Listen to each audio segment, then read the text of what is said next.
Antes de iniciar con el desarrollo del ejercicio, vamos a revisar algunos criterios básicos para el diseño estructural y que considero importante mencionar o describir de una manera simple antes de iniciar el curso. Revisamos el tema de la interacción sobre la estructura.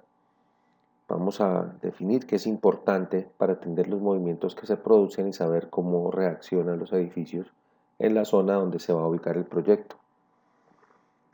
Entendemos también las fuerzas de inercia, que es la propiedad de un cuerpo a permanecer en un estado de reposo hasta que se le aplique una fuerza. Un sistema tiene más inercia cuanto resulta más difícil lograr un cambio en su estado. El movimiento del suelo se transmite en el edificio generando fuerzas de inercia. La distribución irregular de masas en los entrepisos puede hacer colapsar a un edificio. De este tema pues hablaremos más adelante y nos centraremos en él, ya que es una de las causas principales de colapso de las edificaciones. Cuando una edificación entra en movimiento sísmico conserva su estado de movimiento inercial. Un incremento de masa produce un aumento en las fuerzas horizontales a ser resistidas. De allí que lo importante o la importancia de lograr un diseño óptimo, disminuyendo en lo posible la cantidad de masa que le coloquemos a la edificación, no solamente en las cargas que deba soportar, sino también en la masa que tengan los elementos estructurales. El incremento de masa origina un mayor momento. La carga vertical es la que casi siempre hace que un edificio colapse hacia abajo y no hacia adelante. Realmente en el caso del colapso de las edificaciones, como hemos visto en Colombia últimamente, se debe a la insuficiencia del diseño de los elementos estructurales que hacen que las cargas verticales hagan que colapsen las edificaciones. Se puede conocer el mecanismo de funcionamiento de estructuras regulares, pero de estructuras irregulares y de estructuras mixtas se desconocen. De allí que uno de los factores más importantes en el diseño estructural el día de hoy consiste justamente en eso, en diseñar estructuras regulares, lo más regulares posibles, tanto en planta como en alzado y en cuanto a la distribución de las masas. Vamos a revisar ese concepto cuando verifiquemos justamente esas irregularidades en las edificaciones que pues hacen que las edificaciones colapsen. Las fuerzas sísmicas son más complejas que las fuerzas gravitacionales. Obviamente las fuerzas gravitacionales las podemos deducir de una manera fácil suponiendo, teniendo algunas hipótesis de carga. Sin embargo, las fuerzas sísmicas son obviamente mucho más complejas por cuanto no se conoce mucho o se presume en la mayoría de los casos del comportamiento en los diferentes rangos del suelo. Y siempre se deben visualizar las cargas sísmicas en 3 dimensiones y actuando dinámicamente. Todos los sistemas resistentes deben ser diseñados para resistir fuerzas de sismo que generalmente alcanzan el 100% de los valores de la carga de gravedad. Vamos a identificar aquí dos conceptos muy importantes que se refieren al periodo y la resonancia. El periodo es el tiempo transcurrido entre dos puntos equivalentes de una oscilación y la resonancia es la respuesta específica de un sistema capaz de oscilar con un cierto periodo.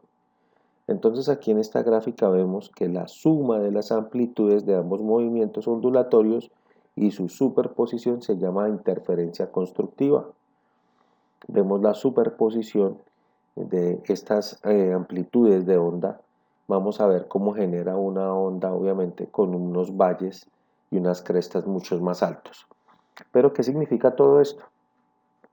Que todo tipo de suelo produce movimientos, los cuales generan ondas que se propagan por todas las superficies. Como vamos a ver en algunas tablas más adelante, obviamente la clasificación del suelo también depende de la velocidad de propagación de las ondas, para lo que la estructura debe aceptar ese movimiento y no producir daños en su esqueleto. El periodo de vibración de la estructura no debe entrar en fase con el periodo de vibración del suelo. Esto lo explicamos con la gráfica que tenemos aquí arriba, de que no deben coincidir estas dos situaciones, puesto que se forma una oscilación, se forman unos valles más altos que los que tenemos o en el suelo o en la estructura.